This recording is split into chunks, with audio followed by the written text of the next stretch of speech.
America's at a crossroads.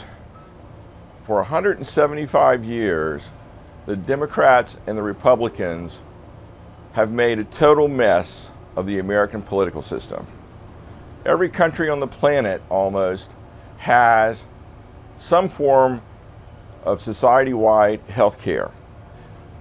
The developed world has an economy that works, that benefits all of its citizens. In America, we have polarization. We have group politics. We have tribes battling for political office. And then when they get into political office, they turn right around and help their friends and supporters. The rest of America suffers. We can't go on like this.